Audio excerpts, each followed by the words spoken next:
Good evening and welcome to the Psychic Coffee Shop. I'm Aeson Knight, and of course, with me tonight is the Techie with the Mostest, Techie Joe. How are you, darling? I'm doing okay. How are you this evening? Halfway evil. Oh, well, there you go. I normally try to be full evil, but we're at half. Well, that's pretty good for losing a guest. No, we didn't have one booked. Oh, we didn't have one booked. I thought we... Oh, okay, got it now. Yeah. Yeah. Hello, Sorry, I'm Mr. just How are not that way. you? But no, doing pretty good. Doing pretty good. Well, it was a decent day today. Yeah, well, for most of us. Yeah. Yeah. However, Colorado's representative or senator. Well, yes. Colorado Representative Ken Buck has announced he's leaving Congress next week. He didn't even tell leadership. Nope. Yeah, so welcome to the Rolling Stones article for this week. Colorado Representative Ken Buck is abruptly leaving Congress, calling the institution a dysfunctional mess that has devolved into this bickering and nonsense and not really doing the job for the American people. Buck issued a statement through his office on Tuesday announcing that he will depart Congress at the end of next week, nearly 8 months before his term is scheduled to end, and just a few months after announcing he would not seek re-election in 2024. His departure narrows the already slim Republican majority in the House to just 5 seats, 218 to 213, with 3 vacancies, meaning the GOP can only lose 2 votes and still pass legislation. Shortly after announcing his abrupt resignation, Buck appeared on CNN where he told Dana Bush that he plans to leave Congress in order to pursue reform to the nation's electoral system. "We've got to find better candidates and bring America together," he said. "Instead of having decorum, instead of operating in a professional manner, this place has just evolved into this bickering and nonsense and not really doing the job for the American people," he added, noting that whether or not former President Donald Trump is the Republican nominee in November, this system is broken in how we choose candidates, and I want to get involved in that process. House leadership was not aware that Buck would be announcing his resignation on Tuesday, with Speaker Mike Johnson telling Punchbowl News that he was surprised by Ken's announcement and was looking forward to talking to him about that. Buck's resignation will trigger a special election in Colorado's 4th district, which borders the seat of MAGA Rep. Lauren Boebert. Earlier this year, Boebert, facing a tough electoral challenge in her own district, announced her intent to run in Colorado's 4th. Buck's resignation puts Boebert in a tight spot. If she declines to run in the special election, she may cripple her own ability to pull off a November win in the district, as someone newly elected will occupy the spot and be in a good position to hold it. Regardless of what Boebert chooses to do, Buck's departure is sending shockwaves through the House of Representatives, and the ever-eroding Republican majority is now hanging on by the slimmest of threads. I'm telling you, a few colds and our government shuts down. These House of Representatives. Shuts down or changes entirely. Like, few Republicans get a cold and suddenly that those numbers go back to something that might pass some good old-fashioned Democratic policy. Quickly. I'm just saying. I wish him luck. I really do. I really am fearful that we're seeing the collapse of the Republicans. Mm-hmm. And I think we're going to end up with a 3 to 4 party system. Potentially. I'm interested in what Ken Buck thinks he's going to go do. And if he hates Lauren Boebert, because he has just ripped her apart. with this resignation. Like, if she's stuck. If she goes and runs, that's going to be a total mess. Right. If she doesn't go and run, then she has to stick with her current district, and Right. she can eke out another win. See, but here's the thing. I would be surprised if she's able to survive either. Yeah.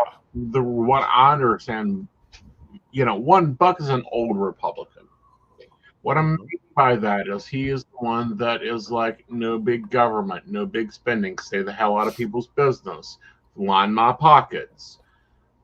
Not this new brand of Republican that makes no sense and thinks aliens are coming. Which if they can you Donald please Trump is return the us to England? second appearance of Jesus. Yeah, he is not the second appearance of Jesus. Yeah, in case you weren't aware. Yeah.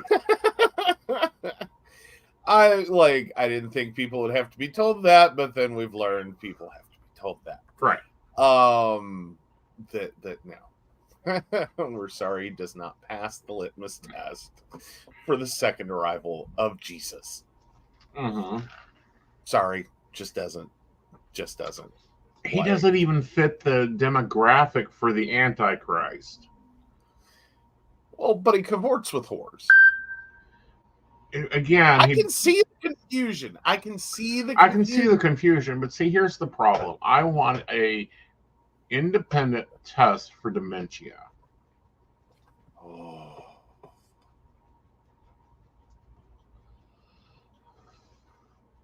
On that note. Okay. Mm-hmm. So yeah, that's definitely got to be a moment in DC right now. I'm sure there's some very angry Republicans. Oh, I think that the House Speaker, the House Representative, the President of the Representatives, whatever you want to call the Bible thumping little troll. And yes, we'll call him the little troll because he's only like 4'5". I'm sure he's fit to be tied. The only thing I have to say is maybe you need to take that to prayer like you do your legislation. There is that. I'm just curious because I don't remember him being one that has set off a ton of alarm bells over the years. Buck? Yeah. I mean, granted, like the last, I don't know, 12 of the deranging Republican Party, where we went from like, we have a difference of opinion to holy crap, what's going on over there? He like his name does not set off massive alarm bells. It's just like, oh, okay, Ken Buck, yeah, okay, yeah. You know what I mean? Like he's not showing up and doing crazy. Right. The Sunset Act, distribution, transfer, effectiveness, and supply chain reliability, False Claims Enhancement Act, HB 703, Death Tax Repeal Act, Securing Airport Facilities for Enhanced Parking Act. I mean, most of these are kind of like on course for old school Republican Party. Right. Like nothing surprising, nothing really out there. Like I'm not seeing anything like, holy crap, are you serious? Protecting America from Unauthorized Surveillance Act. Yeah. Maximum Pressure Act. Canadian Snowbird Visa Act. Yep. Protecting Gun Owners Privacy Act. No federal tax dollars for illegal alien health insurance Act. The FACE Act, Repeal Act of 2023, combating human trafficking. Like he's a standard, traditional. Yeah, everything you expect to have seen from a Republican 20 years ago. Exactly. Like, I mean, I'm not saying I agree with all of his policies. I'm not saying that I'm sitting here like, wow, he's a really great Republican that Right. or middle of the road or whatever. Right. I'm just saying there's nothing like, woo, okay, someone please take away the crack pipe. Right. Like, which is a lot of what I feel like we're dealing with out of the Republican Party anymore. Right. Which is, would someone please take away their crack pipe?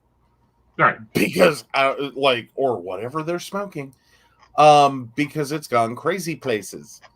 Yeah. This is all, like, there is nothing I'm seeing that's totally out there. Like, this is just standard, normal, let's show up, do some work, we have a difference of opinion, but these are things that are important, so we should work on those. Whether I agree or not, like, this seems like someone you can sit down and have a real conversation with. Like, so the fact that this is someone who is also stepping out and doing so without the massive, long conversation that would normally involve, that's a pretty strong indictment of the Republican Party. Right. Again, this isn't Lauren Boebert throwing a hissy fit. Well, here's my question. This isn't Marjorie Taylor Greene throwing a hissy fit. This is Ken Buck, and he is done. Right. Like, well, let's take a look at Marjorie. Oh, sweet Mary, Mother of God. Let's see what Margarine has introduced. An amendment to Congress Budget Act of 1974 that requires Congress Budget Office to provide cost assessments for legislation reported by the committee. An amendment Title 18, Lincoln Rally Act. Oh God, where's the Lincoln Rally Act? Because this is what I mean. You can usually tell because they have weirdo effing policy names.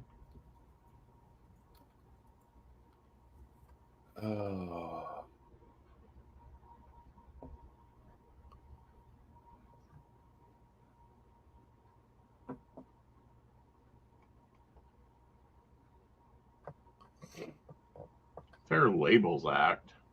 Lord knows she didn't introduce that one. Yeah.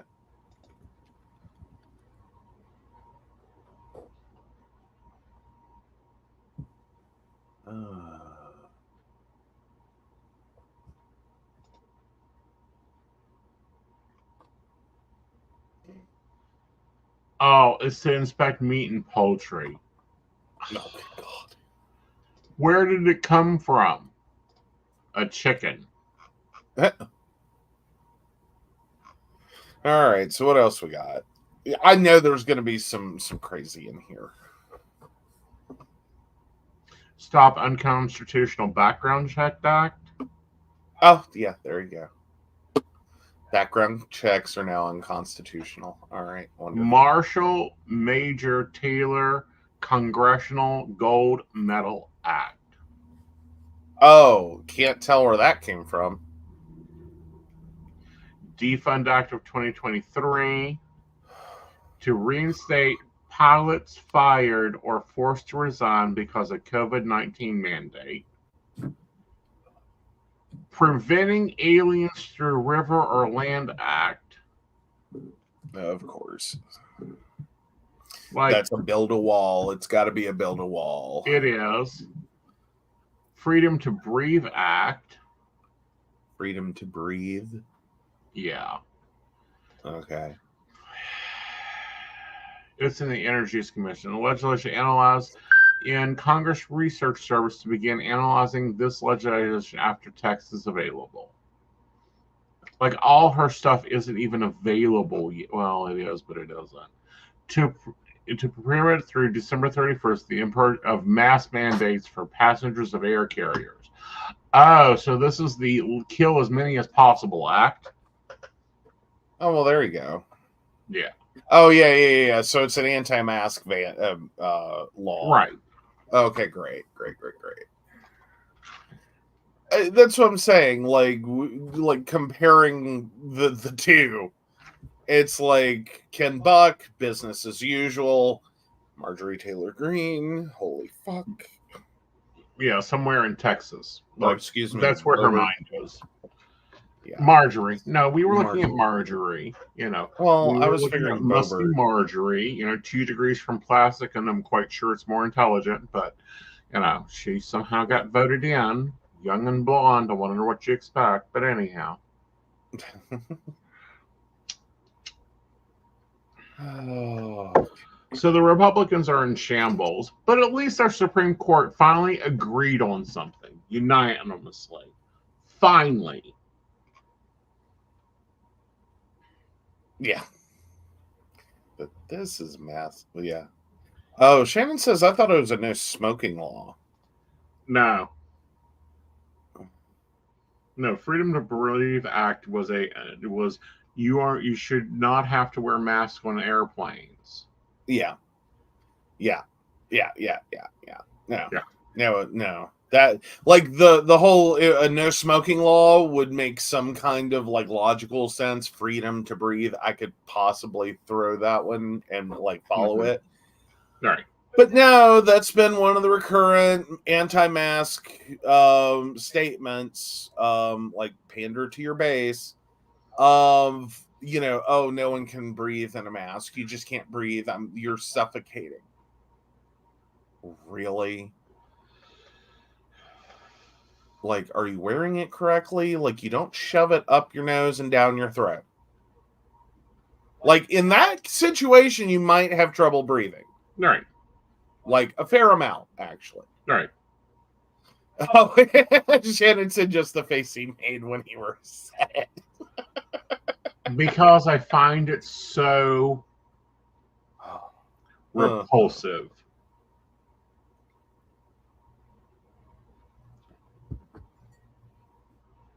Like, everyone must die act.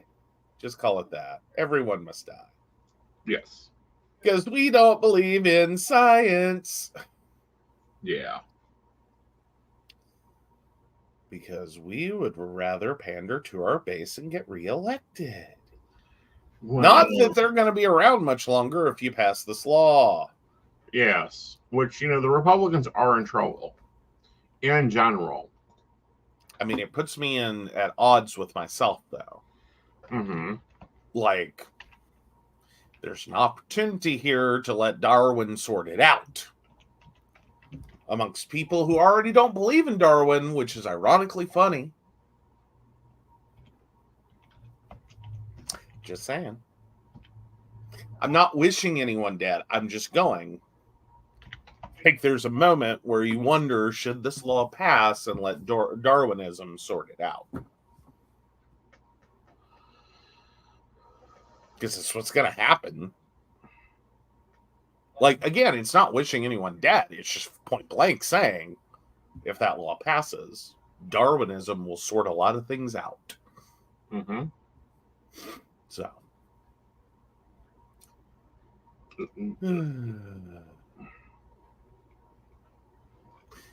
Okay, I'm going to put an article somewhere because this is when we can't talk live on air. Oh, okay. But we can definitely talk about it in the barista meeting. Ooh. Random. Oh, God. Not even that's probably like the first thing in random, isn't it? Yeah, well, no, because there was a bot there for a few days. Oh, there was a bot there? Yeah. Okay. That gave us random facts. Oh, yeah. Yeah, if we paid for premium license. But anyhow. So the Supreme Court rule finally came in through with one universal ruling, even though I think the Supreme Court is too small for the size of our country. I think it should be linked to our population. Oh, yeah. So the Supreme Court sent a message to corporate America about whistleblowers.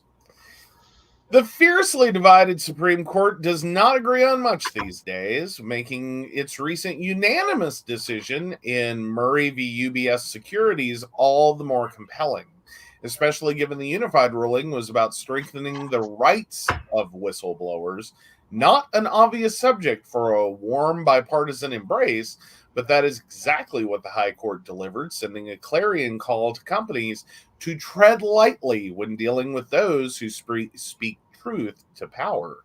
The case centered around this case centered around the whistleblower retaliation protections in the Sarbanes-Oxley Act, which Congress designed to break through the corporate code of silence that stops so many from reporting misconduct in the financial markets. The court made it very simple. A company cannot treat an employee worse for blowing the whistle. And to prove that basic line was crossed, an employee need only show their whistleblowing was a contributing factor, not a motivating factor, to an employer's adverse action. No one wants to run afoul of the Supreme Court's new mandate, and many companies have already responded by moving to tighten up their corporate controls to ensure better protections for whistleblowers. But if this merely translates to a more hands-off approach with whistleblowers, essentially just staying out of their way, then companies are largely missing the point. The Supreme Court has laid down the gauntlet for a whole lot more.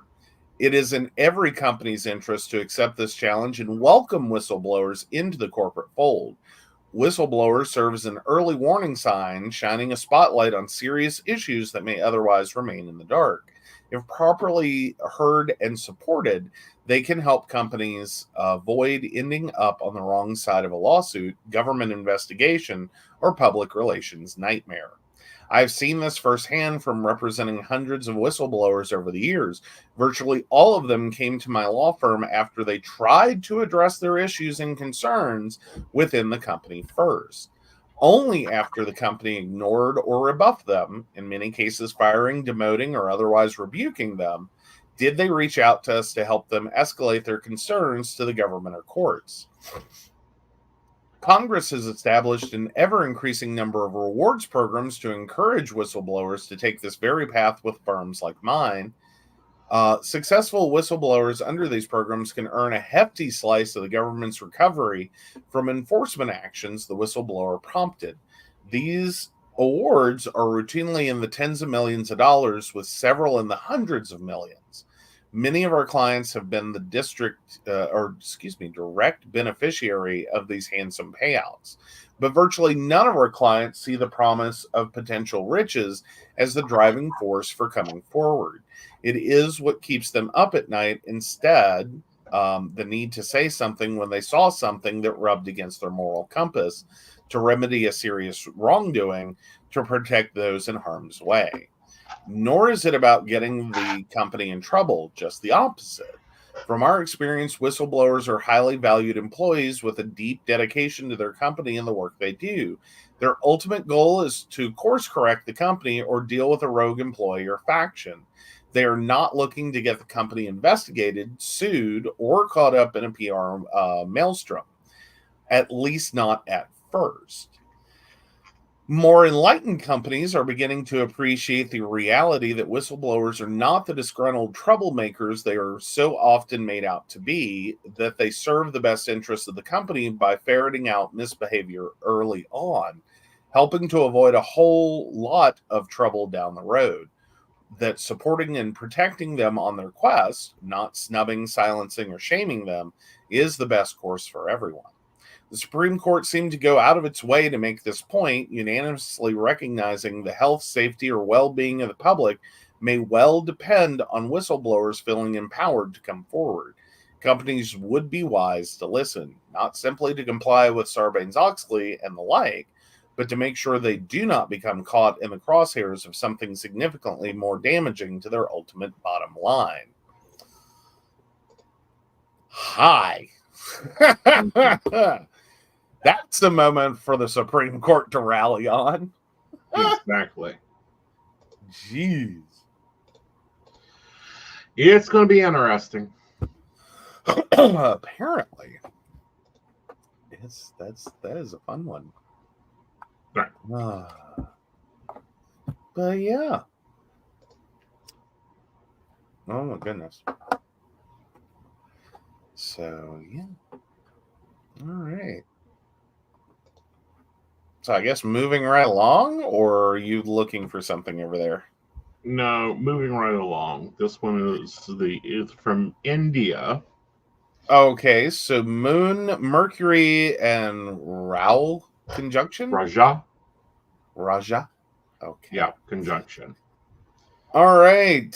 So Moon, Mercury, and Raja in conjunction is considered not so auspicious. Considered a not so auspicious conjunction. In some aspects, it is good, but in some cases, this conjunction shows some negative impact on an individual's mental state. Raja will magnify the positive aspects of this conjunction, and a person may become exceptionally intelligent and shrewd. Due to the Raja Mercury conjunction, they are naturally skilled at creating illusions, which makes them skilled liars and astute salespeople. A mother or siblings relationship can be peculiar. Mother may have dealt with all of these deception and illusion related problems over her lifetime. So, learning more about it, the moon is symbolic of the following: mind, emotions, mother, local government, mental tranquility, home environment, milk, and water. Mercury is the sign of marketing, sales, math prowess, younger siblings, hobbies, manual dexterity, intelligence, swift decision making, logical thinking, and youth. Raja stands for delusion, distant lands, and foreign things. That is, things that are unknown. Consequently, drugs, medications, intoxication of any kind, fame, wealth, success, obsession, unfulfilled desires from a previous life, films, television, the internet, cheating, imagined fears, unusual or unique things, creativity, and breaking rules are all considered foreign to someone living in Punjab. Raja additionally exaggerates the situation. All right. So the conjunction of three planets. Things associated with a house or sign become a person's primary emphasis in life if three or more planets are conjunct in that house or sign. This indicates that not only will the energy of these three planets enter this house or sign, but the energy of the house in which they enter also matters. As a result, the conjunction makes this house or sign practically the most significant house in the chart. So, Moon, Mercury with Raja conjunction. All right. So, looks like we're looking at intuitive. Mercury's analytical skills, Raja's innovative thinking, and the moon's sensitivity can produce people with deep intellectual insights and enhanced tuition. Depression and anxiety, the moon's influence on the conjunction may also point to a propensity for worry, restlessness, or mood swings. Raja can encourage obsession and fears, while Mercury can intensify mental irritation. Creative, this combination can lead to creative thinking and unusual ideas, particularly in the areas of research, technology, and communication. Imbalanced emotions, inner conflicts, and emotional upheaval can result from the combination of Raja's disruptive influence and the emotional depth of the moon. This could show itself as internal conflicts brought on by worries, insecurities, or desires. Relationship challenges. This conjunction may have an impact on relationship, with Mercury's influence perhaps causing communication difficulties or misunderstandings. Relationship complications or unusual dynamics may also result from Raja's presence. That's a bit of an article. It is. And we have another 2 weeks of this, according to Vedic astrology. All right. So, but in Vedic astrology, what is this? Like, as in, so I'm going to translate. Yeah, all right. Please do. All right. So the moon. We know the moon. We love the moon. She changes outfits every day, normally signs. She has a 28-day cycle. There's a lot of things that have a 28-day cycle. You can draw your conclusions or go ask your mother. Mercury, who in Vedic astrology has all to do about the flashy, let's keep it looking right, keeping it polished. Mm-hmm. And Raja, who is an intensifier, it's an asteroid actually. Okay. Put those three things together, and you have basically a PMS, Mercury, sitting on an asteroid with a big rock going, let's see, do we want to throw it at your relationship or your parental relationship or your mother relationship? Oh, well, that's always fun. Yes. But it's also going to affect our internet and foreign affairs. Oh, goody. Foreign affairs and the internet. Yeah. Oh, so is that sort of like when Meadow crashed? Yes. Oh, okay. Meta crashed when? Because this went into effect March 7th.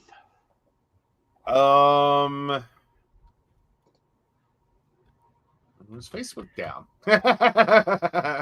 Someone needed to check their Vedic astrology before they launch new services. Oh, come on, news.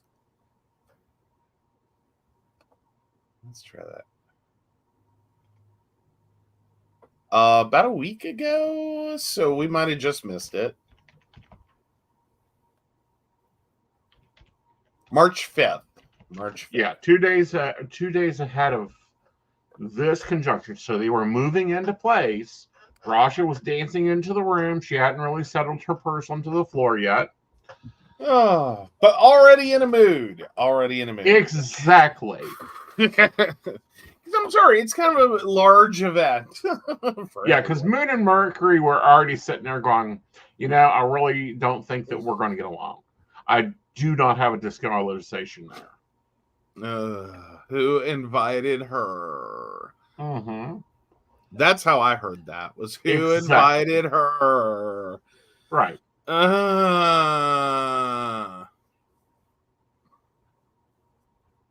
Come on, you all know you've had that conversation with at least one of your friends before. Yeah.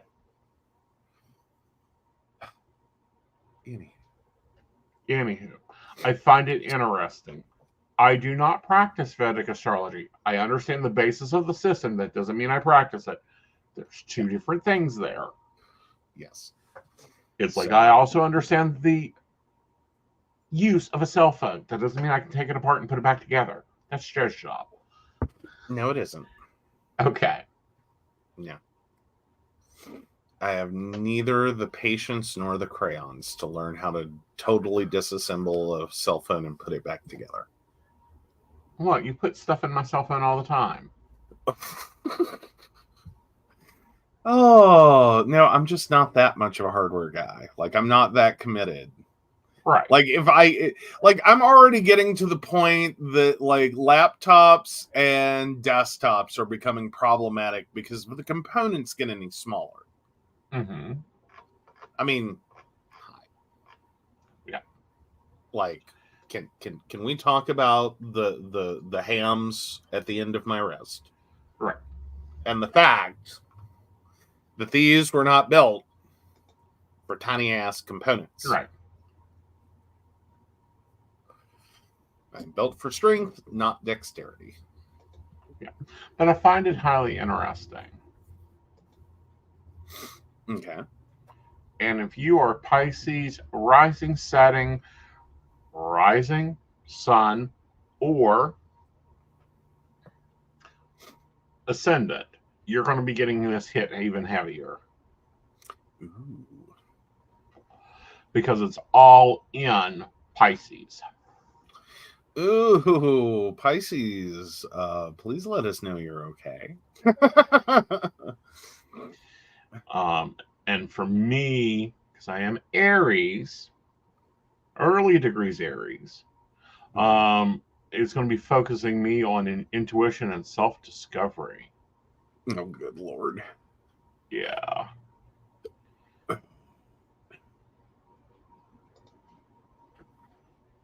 Wow, I just cannot believe this is making front page news. Just saying. Like, that is how big this is in India. Yeah, it's a front page news article.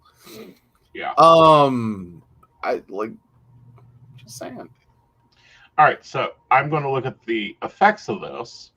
Aries, your intuition and your psychic senses will be great. Hey, I'm taking calls. Oh, Brenda says, great. Stressed out best friend is a Pisces. And or whiskey or a Valium, one of the two. Taurus, your communication and networking can improve during this transit. Geminis. Geminis, being more empathic and responsive to others' feelings and needs will make you a better leader and communicator during this. Hello, Cancer. Now is the moment to think creatively and boldly. This may involve seeking knowledge, taking a class, or reading or practicing spirituality. All right. Fair enough. Leos, you may encounter transformation, resources, and mysteries beyond the physical world during this journey. You may interest yourself in getting interested in the occult, mysticism, or philosophy. Hello, Leos. Aeson's inner circle is open for new members.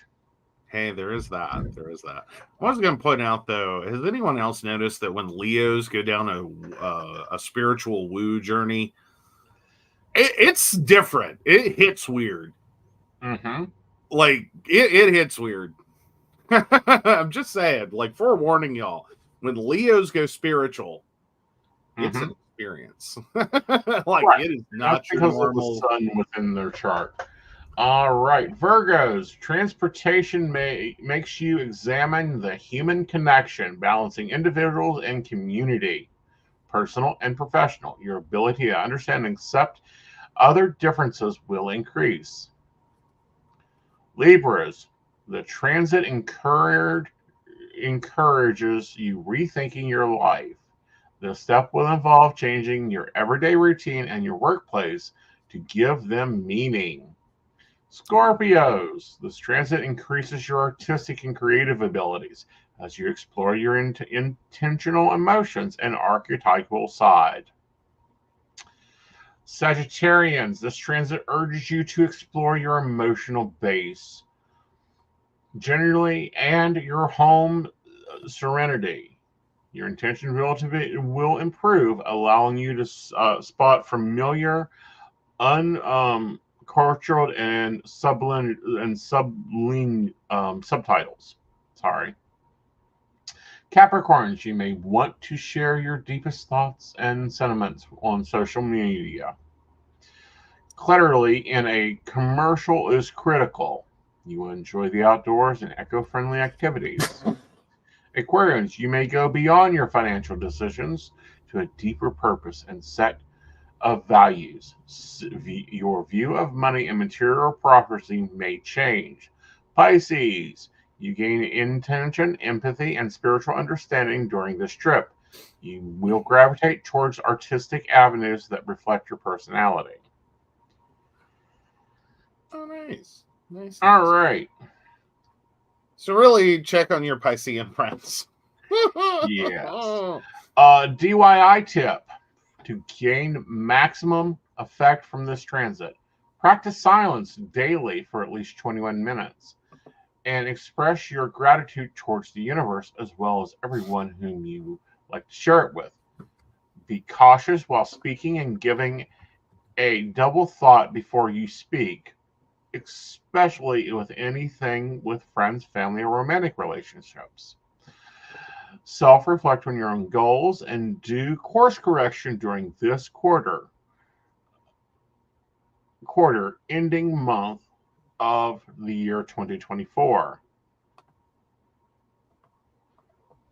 Okay. So intense, but not necessarily bad.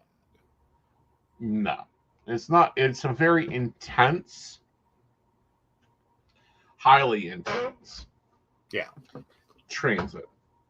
Like, it's having, like, Vedic astrology is here, tropical is here. It's having a broadcasting effect. Like, everyone's getting this. But it's front page news in India, guys. That's how much Vedic astrology, which is normally only practiced in India, is so much affecting. Like there are offices that are going, nope, nope, nope, we're closed for the rest of the month. Bye, y'all. Thank you, and we're out. Yep. Like, nope, no good can come of this. We're not even going to try. Right. All right. All right. So with that, we're going to move to a topic I don't normally cover because I don't like him. Okay. But I find it interesting. So, yeah, Andrew Tate and brother Tristan appear in a Romanian court over UK arrest warrant. Controversial influencer Andrew Tate and his brother Tristan have appeared in a Romanian court after the UK issued warrants for their arrest. The internet personalities were detained by Romanian police on Monday night on arrest warrants over alleged sexual offenses in Britain. Bucharest Court of Appeal postponed a decision on the warrant. Andrew Tate, 37, and Tristan, 35, categorically reject all charges, their representative said. The men remain in custody. Romanian police said 2 arrest warrants were issued by British authorities for exploiting people in the UK. A representative for the Tate brothers before the hearing described the arrest warrant as a bewildering revival of decade-old accusations, leaving the brothers dismayed and deeply troubled. They categorically reject all charges and express profound disappointment that such serious allegations are being resurrected without substantial new evidence, the statement said. They are fully committed to challenging these accusations with unwavering determination and resolve. Their representatives claim the allegations cover 2012 to 2015. Andrew, wearing a black hoodie, and Tristan arrived at court in handcuffs, escorted by police. They did not say anything to the gathered press, but as they were leaving court, Andrew smiled when asked if he was ready to go back home.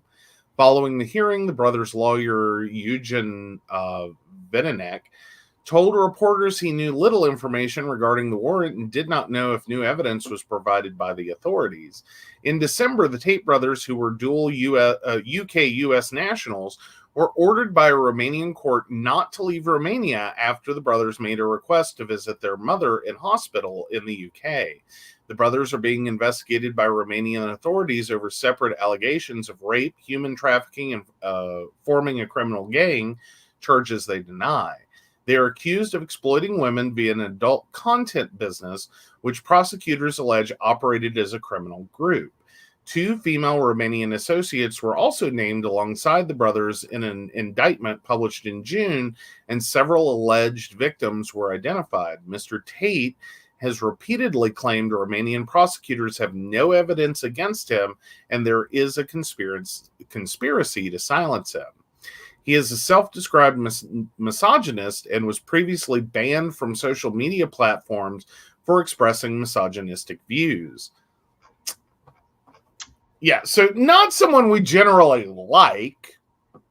Not at all. At all. For any reason. Underneath the sun. But I find it interesting, and here's what I mean by that. Mm-hmm. They came with armed.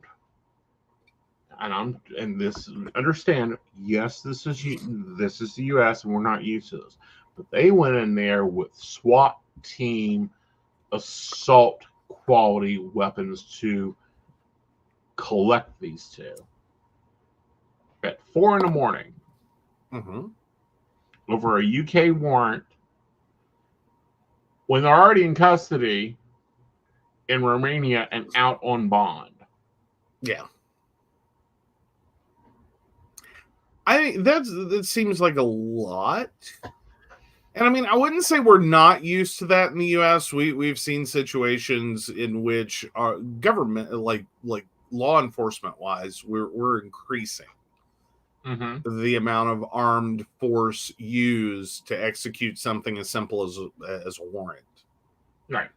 And I wonder how much of that may also have to do with any reputation they may have for like their thoughts and opinions on weapons. Strong possibility there, because normally they don't need this level of force. But I hope that both countries get him. Like, one get him for 50 years and another one get him for another 50, and then erase him from history. Understandable. Like so if you're not familiar, Andrew Tate specifically, and his brother Tristan, that was like, calling them misogynist is one thing. The fact that they had a whole platform rallying men to misogyny and women. Mm-hmm. Like, never would I ever say go watch his content because it's an edificational experience. But it is definitely an experience to watch. Right. And just like the layers of wrong. Right. But the fact that it was forming this very popular rallying point was quite frightening. Right. Not only that, it was quite surprising. Right. Like, things you don't expect to see people rally over. Right. Yeah, no. I thought we were a good bit beyond that, but there we were. Exactly. Or there it was. So yeah, and the as he has been silenced, which, call it what it is, he's been silenced by social media. Like, there's no any other thing to call that. And please note that has a lot to do with the amount of harm the things that he says could cause. Right. Like, we're not advocating, like, he's not advocating. Right. For like a return to a more traditional lifestyle. You know what I mean? Like that whole 50s couple concept. Like, that's not where he's at. Right. Like, he is at, like, women are pure and utter garbage. Right. Only men matter. Like, that's the like rail that he's on.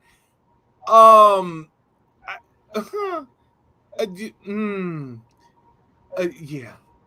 Yeah. It's We are talking pre 1500s view on society. And of course, what's even scarier was he was running a college. Well, a university, Hustlers University. Yeah. Yeah. Like, he was making money at this. Yeah. Like, he had a very loyal fan base. Very. Like, very involved fan base. Of very angry anti-women men. Right. Because I don't know what else to call it other than anti-women. Right. Other than call it misogynistic, but misogynistic makes it sound like a cute "go make me a sandwich" joke, and that's not what this is. Right. Like, not that I'm actually trying to call that a cute joke. It's a horrible joke to make. That's misogynistic. I'm saying this is worse than that. Like, that, like, go well beyond that.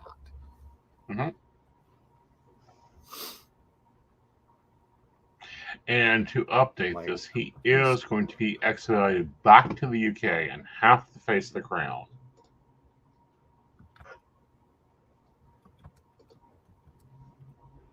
I'm just interested because I know, like, and his quotes still abound.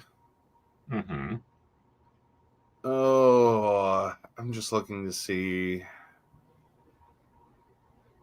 Like, but the quotes that are used are generally just motivational. Like, I was looking to see if we could dig into, like, some of the whoosh.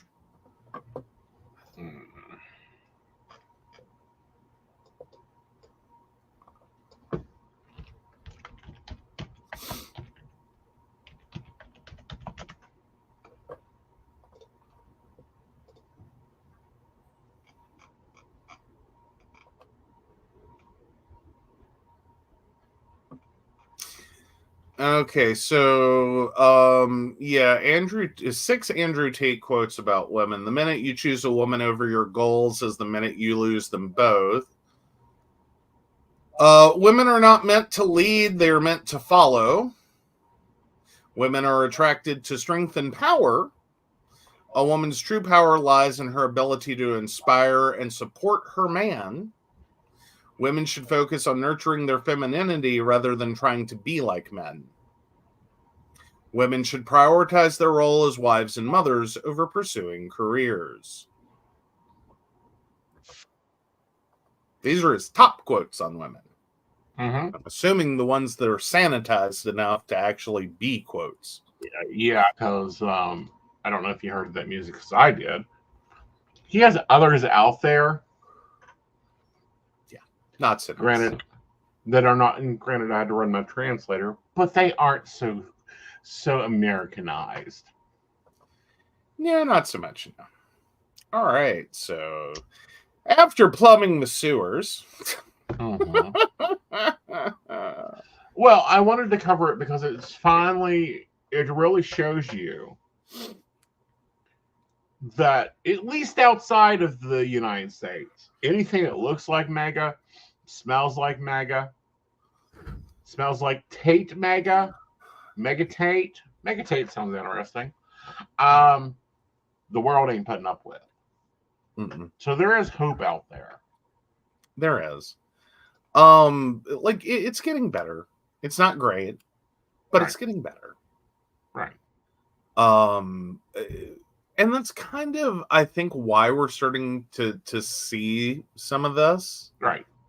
Like, I was kind of oddly thinking about this the other day, and it's been, like, I don't know, a week or so ago, is that with every, like, extreme thought,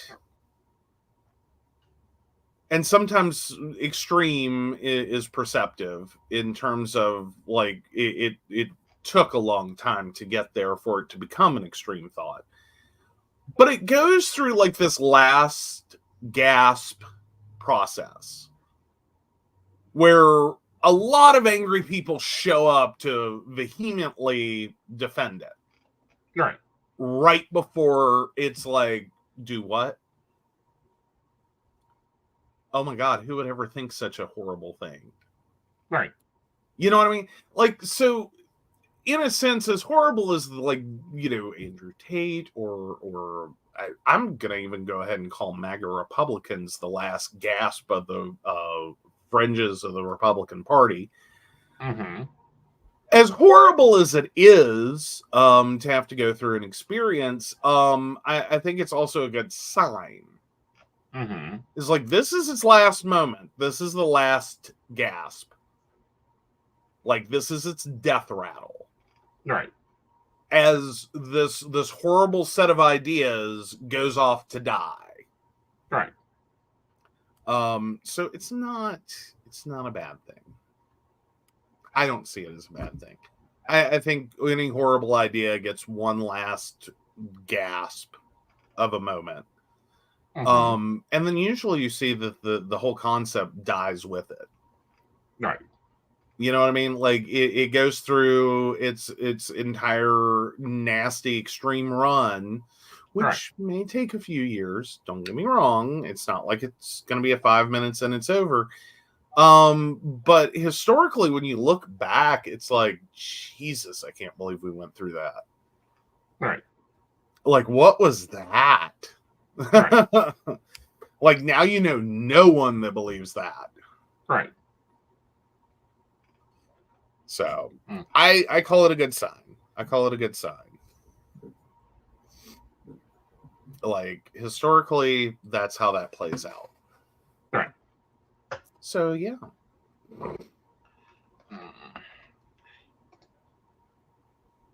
Okay, so take it away with Emma. Yeah, take it away, because I've got to get out of what I'm in. Okay. Did you get lost? Are you on Pornhub? No, I'm not on Pornhub. Okay. Like, you're very invested over there. All right. Am I the asshole for not wanting previous owner's son in my home or property?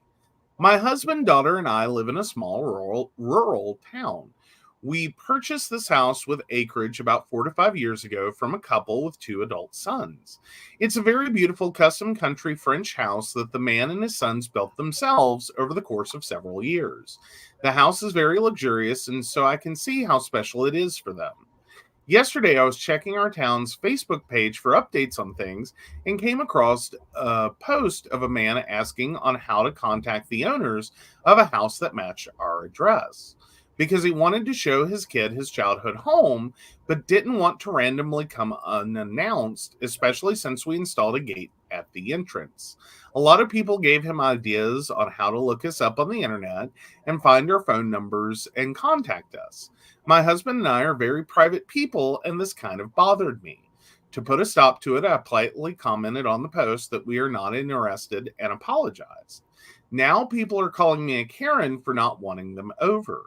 I can see why they think I'm a Karen, but to be honest, I feel relieved that I was honest because I don't feel comfortable with having them over in the first place. Am I the asshole? All right, let's listen to why they think they are. Okay, so the son of the couple we bought our house from wants to bring his kid to show him his childhood home, but I declined. I may be the asshole because the kid will never get to see where their dad grew up. No, they get to see it very easily from the gate. Google Maps, Google Earth, very useful. Mm-hmm. I would hope you have pictures. Mm-hmm. You know, there's a lot of things there you can do that don't require taking someone to a physical house. More importantly, I don't understand what the allure is with childhood homes. Like, I've never, like, and now granted, I consider myself a bit of a special case on that one. Like, I don't really, I didn't have an affinity for the house I grew up in to start with. And I most certainly didn't have any desire to bring anyone over there ever.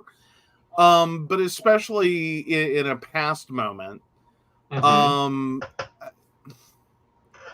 I don't really understand the allure of like going to see your dad's childhood home. Like, I don't get why that's special to people. Like, that has some great, deep significance. See, I don't get that either as a child or as the homeowner. Or like, I don't get it from the adult who used to live there perspective. Right. Like, don't get me wrong, I understand driving past places you used to go and live and, you know, whatever, and be like, oh, I used to live there.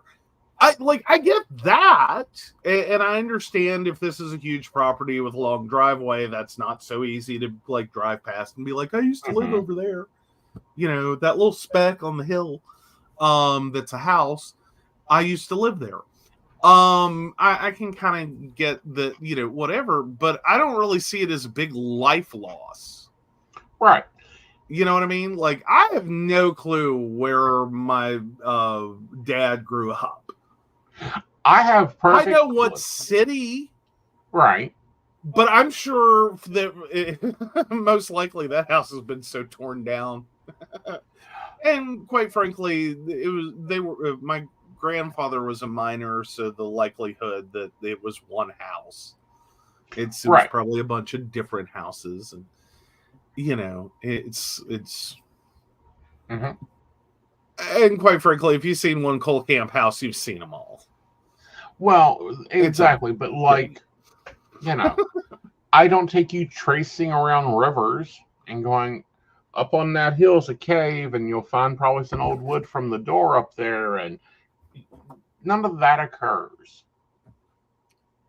Not normally, and like, granted, your grandmother's situation is a little different. That's a little more interesting. Like, but otherwise, a house is a house is a house is a house is a house. Right.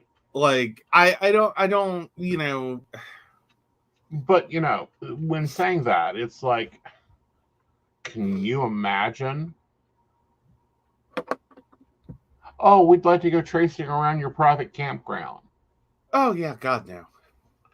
Like, hi, I would like to just walk around your property. Like, hi, I would just like to come in your house. Right. I mean, the only house I've ever had interest in finding, and like, keep in mind, I'm 40 some years old, and if I were ever going to have found it, I should have already done this by now. Right. But and the only reason it strikes an interest for me is twofold. Part one is this was supposedly the house my mother absolutely fell in love with and was heartbroken. Because they lost it. They got in over. They were young. They got in over their heads. You know, in the home buying market, they got way in over their heads. And so they lost this house and had to move out. I've always had a small interest in just seeing it, like drive past it, have an idea what the house looks like. But also because there was a comparison made to, like my sister effectively used it as inspiration to build a house. Right. But basically mirrored it. Right. And she made that comment to our mother, and our mother was like, it's absolutely not the same house. It is totally different. It has nothing in common with my house. And so I was just kind of interested, having, known the one house for a few years in my way early childhood. Right. That my sister built. But having never seen this house that mom, because like mom was never the same after that. Right. Like she got stuck in a house she hated. And then proceeded to basically die there. Right. Like she hated the house I grew up in. For many good reasons. It was a horrible layout. It had so many issues. Right. Like it was a house. It was a good house, technically. Like it wasn't going to fall down on us. It wasn't like that bad. But it was like the house of quirks. Right. Like so many quirks. Right. Like, this is not what most people think of when they think of a house. It was a weird design. Right. For a square, like stupid brick box. Right. It is what it looked like on the outside. When little kids draw a house on a sheet of paper and they make it brick with a roof, this is usually about what they did. Like, it looked like the home button. Right. It was a square with a roof. Like, that's it. Like, and everything was just crammed. Good luck. Try not to trip over each other. Exactly. And just as a kid would draw it, none of the openings were standard or normal or to scale or centered. Nothing in that house was centered. Right. So, I can understand why mom hated that house. Right. Like it had so many quirks. But I have always been interested as to like what, because she went from like the best house she had ever lived in, like this was her dream home, to the worst house she could possibly imagine. Right. So I've always been a little interested, not in a walk up, ring the doorbell. Hi, can I walk around your house? My parents used to live here in the 70s. And that's a bigger point. 60s, I think, technically. 70s, 60s, 70s, somewhere in there. Right. But can you imagine someone coming here to look at this house after all the changes I've made? The only thing they'd recognize is the floor. Maybe. And that's in a quarter of the house now. And I don't think it's inappropriate to be like, no, you cannot traipse around my house. This is weird. Exactly. You know what I mean? I'm sorry. I feel like this is a random stranger fact that we live in the same house. Right. But you don't live here anymore. Right. And quite frankly, I don't know what you think you're going to get out of this experience, but to go through and judge my shit. Right. And how I'm using the space and like sit here and go down memory lane of your mom had this there and blah blah blah. Who cares? Exactly. Like, really? Or like, maybe you shouldn't have sold the house if this is how emotionally invested you are. Right. And as a fair point, I don't think I've gotten all that emotionally invested in places. Right. You know what I mean? Like, I'm just, it's a house. It's a house. I mean, some are better than others. Some are very lovable. I understand that concept. Mm-hmm. Right. And like, even with my mom, like, you know, going from a house that like everything was exactly how you would imagine a house would be built. Right. Like, you just, because that's sort of how she described it, it was just logical. Right. Like, this was the perfectly intelligent house design. Right. Versus a house where it's like, could this get more crazy? Right. Which was the house I grew up in. But I've been through apartments and, you know, I like living here in my grandmother's house and the house I grew up in at childhood, different places. My dad was, you know, dumped for the summer, to go work. Lived in those. I'm not saying that I hated all of them or loved all of them or whatever. I saw things that were cool. You know what I mean? Like, right. I have the greatest affinity in all of human history for the half door. Like, the split door. Like, oh, I fucking love that. That was the coolest idea ever made. Like, the Dutch doors, I'm totally down for. Like, Dutch door me up. Because I think they're cool. I think Dutch doors are cool. They're just cool. Like, how can you not love a Dutch door? Like, it's the perfect answer to the fucking baby gate.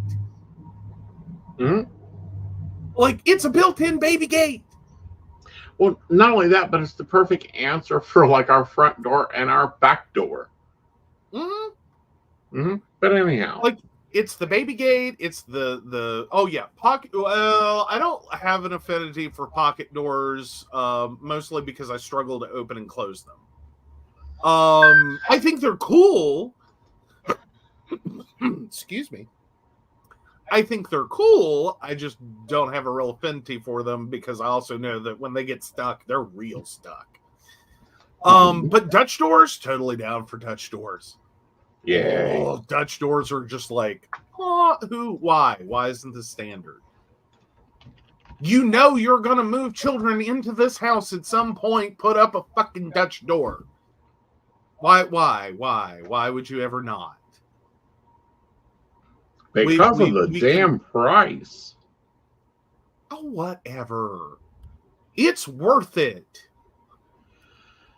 $2,667.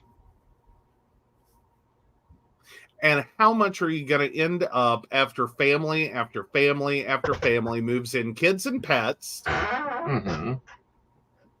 spending on baby gates? True. Because everyone who's going to move in there is going to buy at least one. Right. At some point or another, we've all bought a baby gate. I bought two. That's what I'm saying. Like, you only have to run so many people through it before you have paid off the door.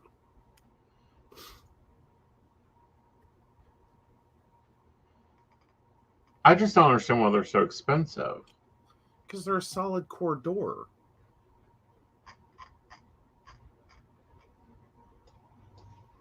Like, they're not super easy to hang properly. Is this something that a saw can handle? No, your standard hollow core door cannot be cut like that without it destroying. You missed the word solid core. What? Getting a solid core door. They're not $2,000. Yes, they are. That's with a window. That's with a window. Interior Dutch door, 30 by 80, $299. Frosted glass from Amazon. That's interior. I'm saying exterior. No, I'm talking about interior. Like, well, the exteriors, though, even those, like, yeah, that's not only a solid core door, but there has to be a solid core door that acts like an exterior door. Like, it has to do all the things. But if you look price-wise, nice exterior doors aren't cheap either. Yeah, keep the dogs in the rooms. But still be able to monitor and see the puppies. Oh, good Lord, he is slacking me, y'all.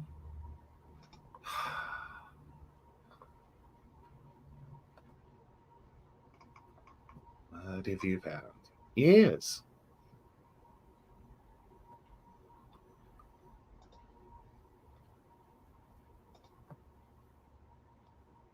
Yeah. Yeah. And it's composite as a solid slab door is $1,100. So yeah, it's twice the price, but it's also got to be double lock set. And yeah. Yeah, that's just insane. Why? It's just like buying an extra door, and functionally, it can work about as well as one. I'm just saying, they're useful. I have a handy He's husband. pricing power tools and extra hinges. No. Actually, I own the power tools. I own the power tools. Never, ever will I ever let you do that to a poor, unfortunate door. Why? I have a handyman. I'm sure he can do it. No. He's going to look at you and tell you no as well. Because they are. They're heavy-duty doors. Like, you can't support a split door on some cheap-ass, like, that's a heavy-duty door. Like, you're asking those two independent pieces to function as two independent pieces. Like, usually the rigidity of a door is that it is one solid slab. You need two independent pieces to come together and act like one massive solid structure. Like, that's why it's so expensive. Like, those are beefy doors. They're not baby doors. Again, I love the idea. I think that it can be done cheaper.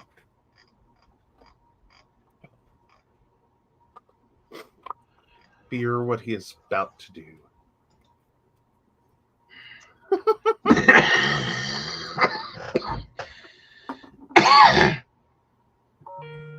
Oh, yeah, used solid doors are much cheaper. Old antique doors were solid. Check that way. Yeah, if you're gonna be determined, please know. You want to go old door. Not new door. Do not like, if you're gonna try to make a Dutch door out of a slab door, go old school. Don't F around with the new shit. The new shit is garbage. We all know this. We are well aware. But yeah, front doors are expensive. Like, it's why like, please understand, when you talk about, like, the police kicked in someone's front door, like, that can be anywhere from a few $100s worth of potential destruction, in addition to all the framing that got destroyed when you kicked in the door. Which is not all that expensive, and like wall damage and stuff like that. That's all fixable, repairable. You break that door, you're potentially talking about hundreds or thousands to replace that. Like, it is easier to break a window. Like, sincerely, if you take out someone's window, it's cheaper. Right. See, interior, they have one for $300 over, and I could see paying $300 for it. It actually looks very pretty. You're not hanging it on the front of the house. You're not. You're not doing it. Just saying, you're not doing it. Oh, but no, seriously, when you kick in someone's front door, that is a very aggressive act, because that is a very expensive act. Yeah. Like, when you talk about the total price of a home, you can easily be talking about, like, a good measurable percentage. None of that 0.0, none of that crap.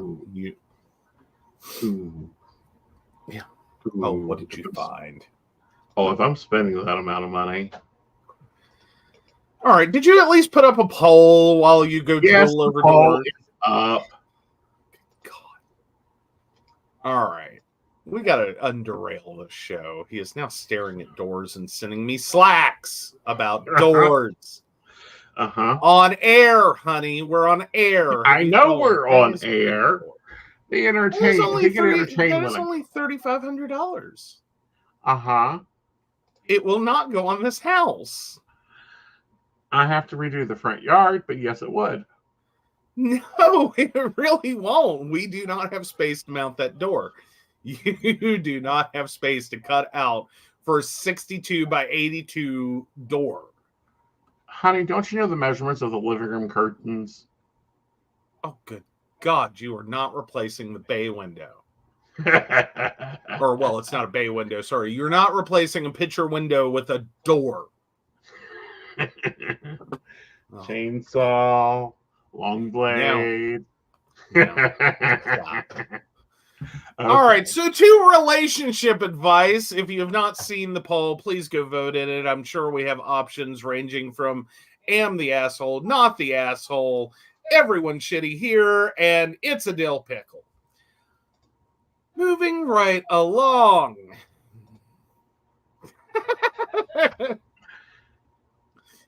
My 24 male ex-girlfriend, 23 female, is dating her psychologist, 50s male, and they have moved in together.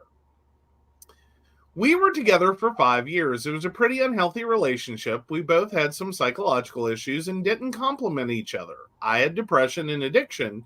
She had high levels of anxiety and BPD. Her life was always chaotic. She dropped out of university multiple times and had low self-esteem. She also had an intense bond with her father, who passed away while we were together. Around this time, we both started seeing psychologists. As my substance abuse became worse, our relationship deteriorated. Towards the end, her now former psychologist invited her to dinner at his home. They drank a lot of alcohol, and he even offered her weed. When she told me this, she seemed creeped out, so I didn't think much of it. He was far too old and grotesque to ever succeed with whatever he was trying. Turns out, I was wrong. We broke up shortly thereafter, about 9 months ago, because she had lost attraction towards me after I took her for granted for far too long. It's true, I didn't put any effort into the relationship. I was intensely heartbroken and still miss her to this day, despite not wanting anything to do with her. I have since turned my life around and am quite grateful to have gone through the heartbreak. I wish the same for her. A few days ago, I encountered her and the psychologist together at a mutual friend's event. I thought it was strange, but maybe they had become good friends. Then she said they have moved in together. The more I think of it, the more disturbing the reality of this situation becomes. Yesterday, I felt physically ill thinking about it. He probably knows so many deep details about me and our dysfunctional relationship. He knows so much about her that the power dynamic of the relationship must be incredibly skewed. She is or was psychologically compromised. She's 30 years younger than he is. She doesn't have many friends or family, at least not close by, and now they're living together after what can only be a few months together. That said, they're both consenting adults, and I'm sure he takes good care of her. At least someone is. Reddit, how do I process this and get over it? I'm tired of thinking about her all the time. That's a wild ride. It is. I thought we would take one. Mm-hmm. you first have to grieve the relationship. Yeah. Yeah. You have to divorce yourself of that. She made choices that are her own choices. Mm-hmm. Hmm. And I can to some degree get the ick factor of someone who is, well, technically 27 years older. Mm-hmm. Like the whole, like, for a lot of people it seems very ick. And that's like the lecherous old man taking advantage of the woman, of this young girl. While I have issues with the way their relationship started, because yeah, that's the thing psychologists and patients aren't supposed to do. Mm-hmm. I don't know that they had, like, I think he at least followed general, like, okay, one, stop being her psychologist very quickly. Right. Two, wait an appropriate amount of time Mm-hmm. before attempting to proceed in a relationship. I think there are some technical standards for that. In terms of, like, how many times did you see her as a patient?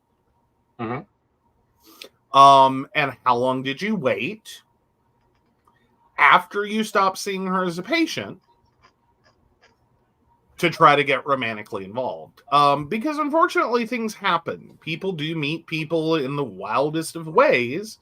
Mm-hmm.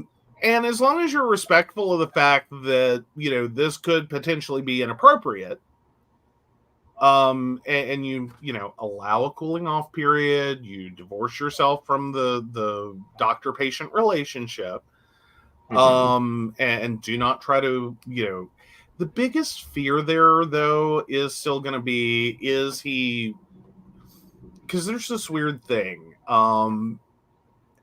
in which people who are trained in psychology can actually end up using psychology to, in a bad way, Yeah. to manipulate partners. Mm-hmm. So you do have to be careful of that. Like, I'm not saying don't date a psychologist, they're manipulative. I'm just saying there is a potentiality.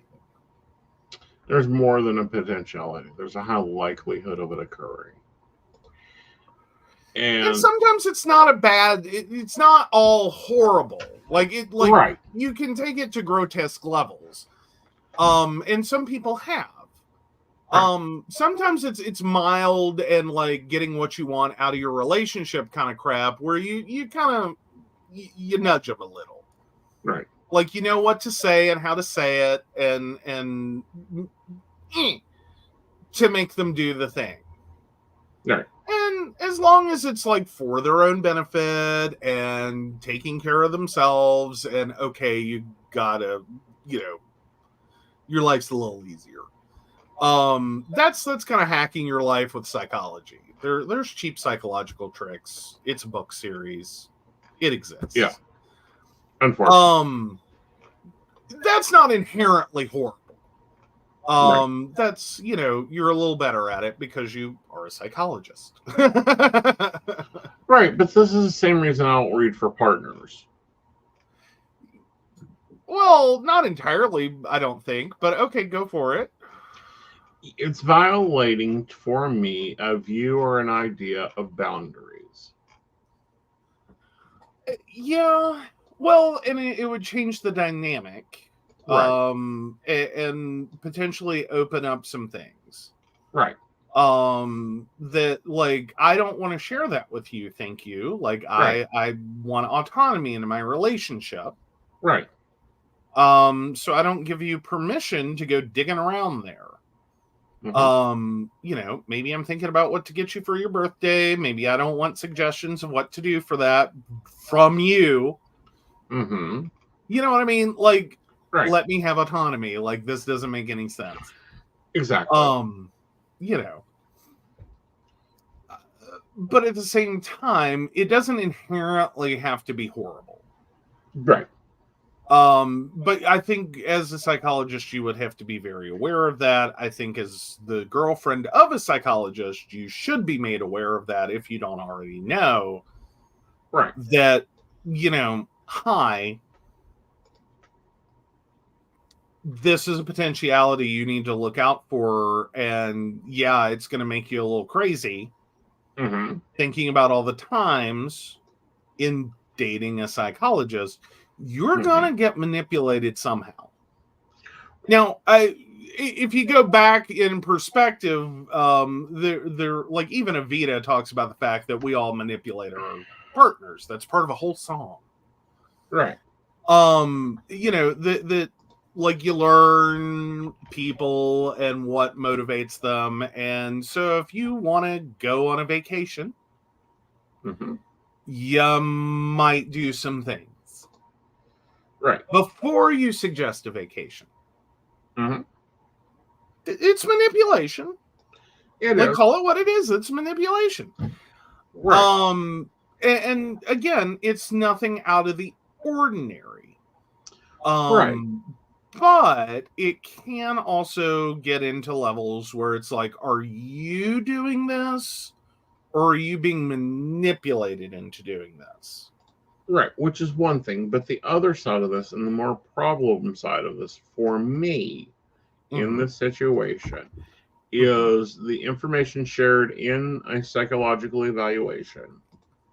The things talked about during their talk sessions gives this man an unfair advantage.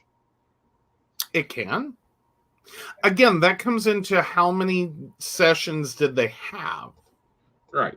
Well, like 2 or 3, how deep did you get?